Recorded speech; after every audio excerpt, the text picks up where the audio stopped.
Hello everyone, Disthron here. It's time for part 1 of Let's Play Tex Murphy 3 Under a Killing Moon. I'm real sorry that it took so long for me to get a new video up, but I promised Morning Glory Dancer that I would do a Tex Murphy game, and I actually really wanted to do one, but they've just proven to be extremely uncooperative when it comes to being recorded. I really wanted to do the 5th one, but I just could not get it to record. So, they found but more it about again, that later. have they? I thought we'd taken care of it. The forces of evil are persistent, sir. I'm getting too old for this. Who have we got lined up to deal with this problem? Murphy, sir. Oh, no, not Murphy. Afraid so, sir. What about Spade or Marlowe? Dead, sir. Isn't there anyone else? Sorry, sir, he's next on the list. Well, I suppose we'll have to make do. Knowing Murphy, he's going to need help. A lot of help. I'll check the archives and get back to you, sir. That was the wonderful voice of James Earl Jones as God, the big PI in the sky. As the Second World War enters its final days, Allied forces are on the march. The troops of the Western Alliance are occupied with the dangerous duty of ferreting out the remaining pockets of Nazi resistance. Considering that this takes place about 100 years prior to what goes on in the game, I'm not sure what significance it has. Because it's been a while since I've played it, but I'm sure it'll become clear later on. With Adolf Hitler dead and the once dreaded SS disbanded, the Allies have exposed the workings of the Nazi war machine and found it festering with ancient blood cults whose rituals and ceremonies are too astonishing and barbaric to detail.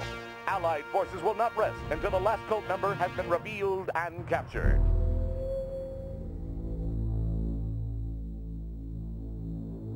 No pestilence has ever been so fatal or so hideous. Blood was its avatar and its seal, the redness and horror of blood.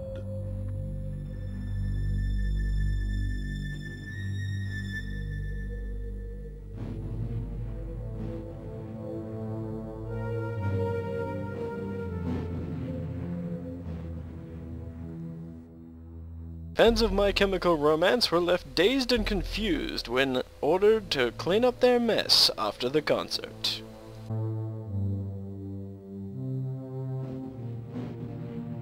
I found a petrified birdie! Hey, wasn't that blue a second ago?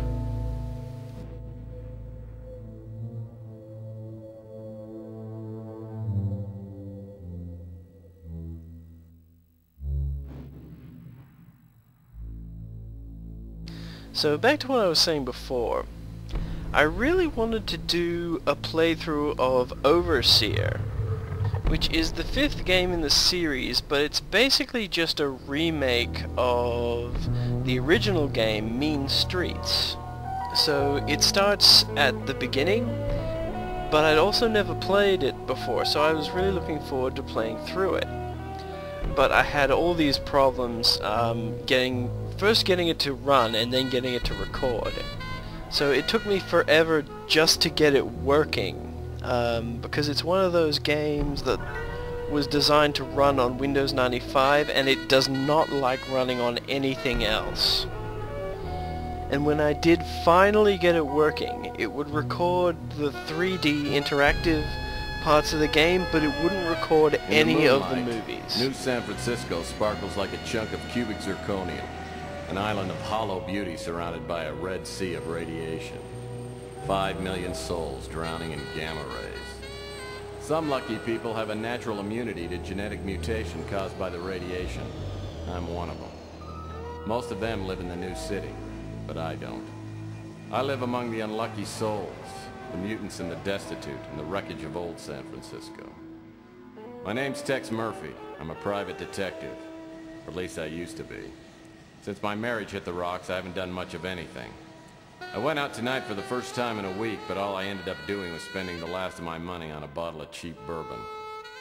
Now it's past midnight, and I'm staring out of the window of my office on the second floor of the Ritz Hotel. Just like me, the Ritz used to be something. Now it's just another grimy building in a rundown part of town. And I'm almost out of bourbon. My God, Murphy, you look like hell. Really hit bottom, didn't you?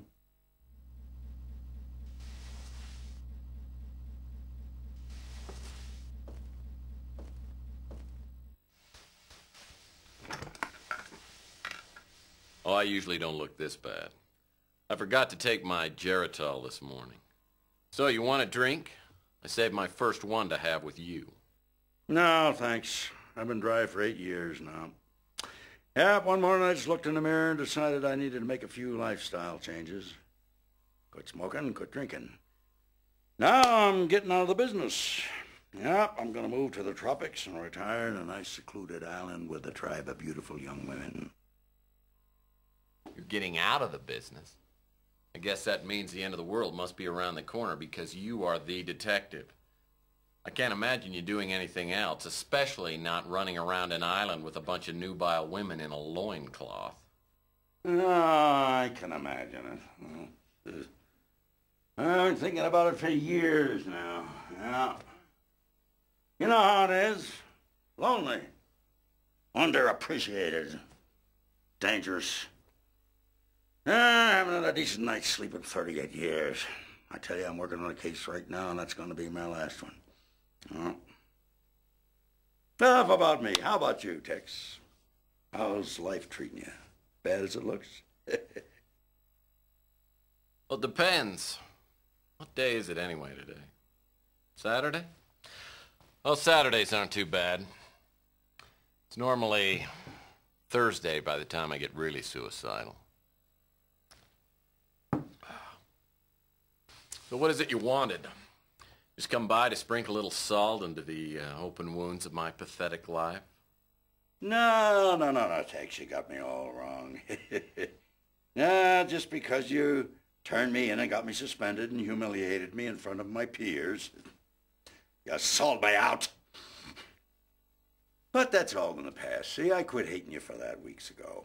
Like I said, I'll be leaving soon, and I didn't want to go with any loose ends dangling there to bother me in my golden years.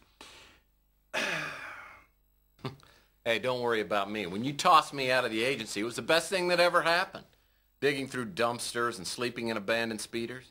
You helped me learn a great lesson. Because no matter how bad things are, they can always get worse. So what happened to you? I heard you were doing pretty well there for a while. Did a hell of a job on that Martian memorandum case. That would be a reference to the second game, Martian Memorandum. Huh? Well, I can live with it. I'm just afraid of commitment. Now you tell me something. Why wouldn't you talk to me 15 years ago? I was a stupid kid back then. Could have tried to understand why I told the ethics board what I did. I mean, I understand now that I was out of line and I made a mistake, but why'd you cut me off like that? Because apparently you never learned the first rule of a PI. And never, ever betray your friends. Now, friendship goes beyond blood and race and politics. You gotta find out who your friends are, then you hold on to them. They're a precious commodity to people like me and you. Now listen, before I go, I came here with a warning. I heard your name mentioned in connection with a case that I'm working on, and you stay out of it. If you don't, somebody's gonna find you floating in the bay with a hole in your head. And I don't need any more strain on my conscience. You know, frankly, I'm pretty insulted. Because I'm a pretty damn good detective. And I can take care of myself, thank you.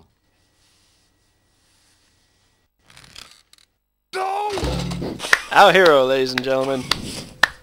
Just remember what I said, Tex. Got no idea what kind of people we're dealing with here. Just keep out of my way. I'll send you a postcard.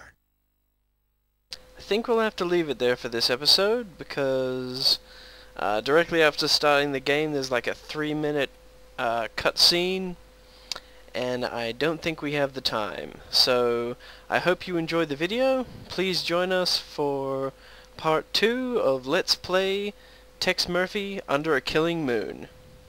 Please rate and subscribe if you like what I do here. Man, I so wanted to say Phantasmagoria just then.